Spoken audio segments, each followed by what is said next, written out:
बसरे का गवर्नर हज्जाज बिन यूसुफ बड़ा जालिम आदमी था। तो हज़रत सईद बिन जुबैर रज़ी अल्लाह ताला अन्हु एक ताबी बुजुर्ग थे, तो आप ना उसके गलत कामों पर उसे टोका करते थे। हमारा ये मसला होता है कि जब हमें कुछ टोकता है तो हमें जिद चढ़ती है, ये नहीं देखते कि मैं पहले देख लो मेरी कहीं कुताई पे तो नहीं टोक रहा।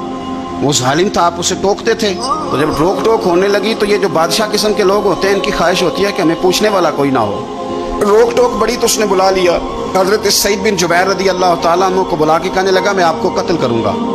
तो आप फरमाने लगे जिस तरह तू मुझे कत्ल करेगा ना, मेरा रब भी तुझे उसी तरह ही कत्ल करेगा।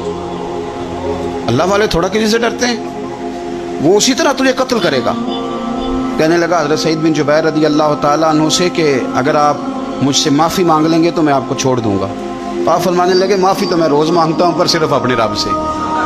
तुझसे काहे की माफ़ी मांगूँ, किस बात की तुझसे माफ़ी मांगूँ। कहने लगा फिर आप बाज जल्लाद से कहने लगा इसे कत्ल करो। आपने हंसना शुरू कर दिया। तो वो कहने लगा हंसते क्यों हो। फरमाने लगे तेरी जुर्रत पे हंस रहा हूँ कि खुदा का कमज़ोर बंदा हो के तू किस तरह की जुर्रत के साथ बातें कर रहा है कि मैं तुझे कत्ल करा दूंगा। उसने कहा पकड़ो, और गुस्से में आ गया, पकड़ो और इन्हें कत्ल करो। जब कत्ल करने लगे तो आपने मुंह काबे की तरफ कर लिया और पढ़ा इन्नी वज्जहतु वजहिया लिल्लज़ी फ़तरस समावाति वल अर्द हनीफ़न वमा अना मिनल मुशरिकीन। काबे की तरफ मुंह करके ये दुआ पड़ी तो कहने लगा अच्छा इसका रुख फेर दो काबे से।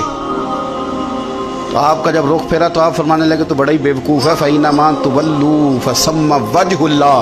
तुम्हें पता नहीं मुंह जिधर भी करे अल्लाह उधर ही होता है। तू बड़ा बेवकूफ़ है, तू काबे से रुख फेर के समझता है कि अल्लाह कोई माज़अल्लाह मुक़य्यद है। इधर रब तो हर तरफ है, जलवा तेरी ज़ात का कू बकू है।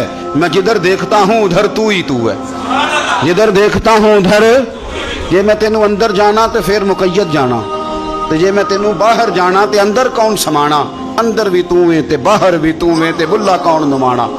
फरमाया कि भाई हर तरफ ही अल्लाह है। अब उसने पता क्या किया, आपको जब कत्ल करवा रहा था ना तो हज़रत सईद बिन जुबैर ने हाथ उठाया कि अल्लाह मेरे बाद इसे किसी और को कत्ल करने का मौका ना देना। मैं इतनी बात किसी और पर इसे मुसल्लत न करना। हज़रत सईद बिन जुबैर कत्ल हुए, शहीद हुए तो इतना खून बहा, इतना खून बहा कि खून बंद ही नहीं होता, इतना खून। वो कहने लगा वजीरों से, मुशीरों से, तबीबों से कि इतना खून।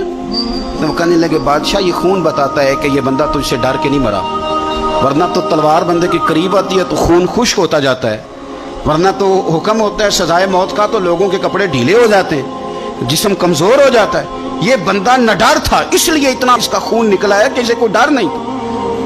हज़रत सईद बिन जुबैर को कत्ल करने के बाद ना हज्जाज बिन यूसुफ 15 दिन जिंदा रहा है, सिर्फ 15 दिन।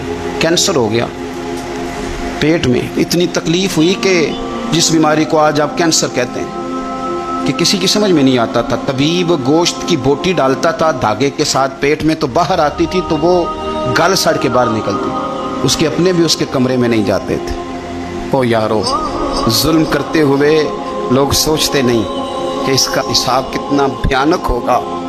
रात को चीख मार के उठता, घर वाले कहते तुझे क्या हुआ। 15 दिन जिंदा रहा, एक रात सो नहीं सका।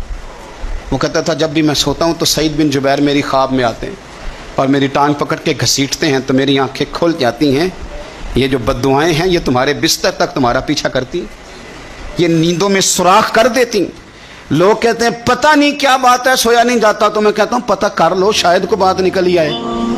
पता कर लो, देख लो, गौर कर लो, तवज्जो कर लो, शायद को बात निकल आए। अगर निकल आए ना तो फिर तौबा कर लो, और अगर निकल आए तो फिर माफ़ी मांग लो, अगर निकल आए तो फिर अल्लाह से डर जाओ, अगर निकल आए तो फिर एहतियात कर जाओ। लेकिन बातें निकलने पर भी हम मानने को तैयार है। तो ये मत समझे कि जब इंसान किसी का जुल्म करेगा तो वो चैन की नींद सोएगा। जी हो सकता जैसा करोगे फिर वैसा